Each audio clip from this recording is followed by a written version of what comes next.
Okay, let's make a model. We're going to make a model of how the continents have moved over time.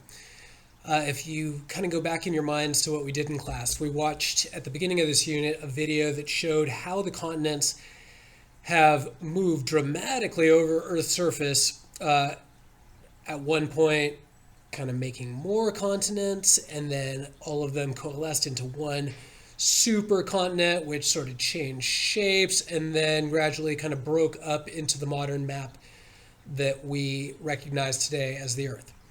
So, how did we get to that? What caused this to happen? Those are the things that we want to address in our model. Well, what are going to be our, I created a checklist here. So, what are going to be our relevant structures? Well, let's make a list. We're going to have the continents, to be sure.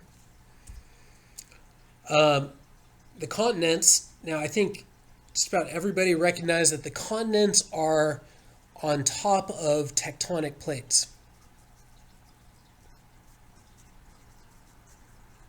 We know that tectonic plates are somehow responsible for this movement. Now, what I'm hoping for is that you're thinking back also that right after we watched those videos, we did 3 experiments in the back of the class that involved hot and cold liquids. And we looked at how, first in the aquarium with the heater on, we could see that the heat was actually making waves that were disturbing the water as they rose to the surface.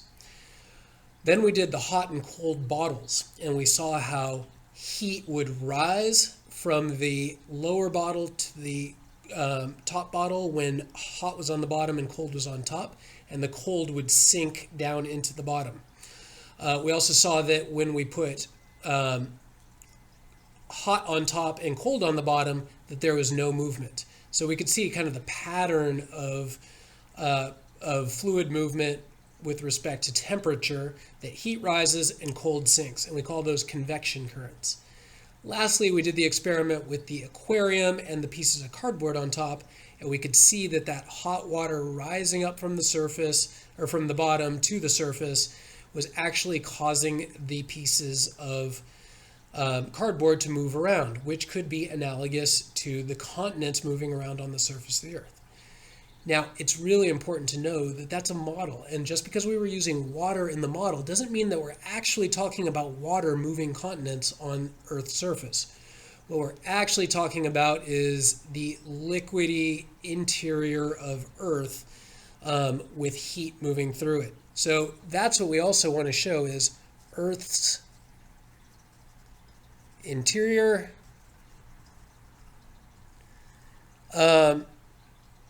And when we show the processes, we want to see the moving continents.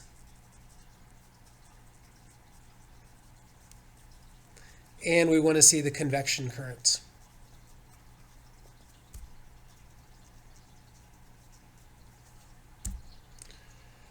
Now, there are a lot of ways that you could create a model. It's really up to you to design your own model, but I'll show you one way that I would envision this. I would look at this from sort of a cross section, like if we sliced across Earth and said, okay, here's our crust. There's a big layer of mantle, and then we've got kind of this hot core on the inside. In the crust, we want to show that we've got here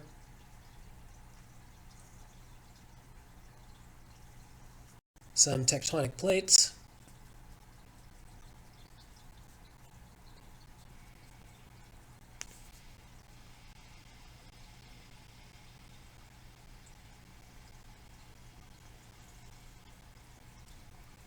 And we have continents that are on top.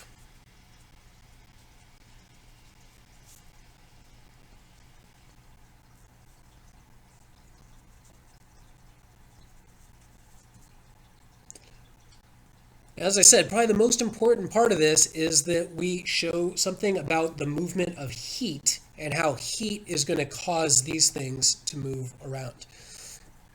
So hot. We could just label this as being hot.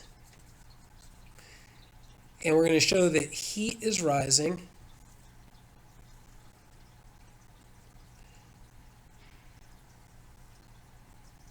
And then cool, fluid moving down. So hot. So it's this movement of temperature and material inside of Earth that is speculated to be the reason then that we have movement of the plates. Now keep in mind, these plates don't have a lot of space in between them. They're just kind of jostling against each other, but over great periods of time and this continuous energy from underneath kind of pushing at them, these little surfaces are going to break away a little bit. We're going to have earthquakes. We're going to have some movement. And over long periods of geologic time, this is going to result in our continents moving around. So this picture right here that I've made, I'll give myself some credit and say that my drawings are pretty neat and my labels are pretty clear. I've included moving continents, convection currents, labeled. I'm showing the different parts of Earth's surface or interior here.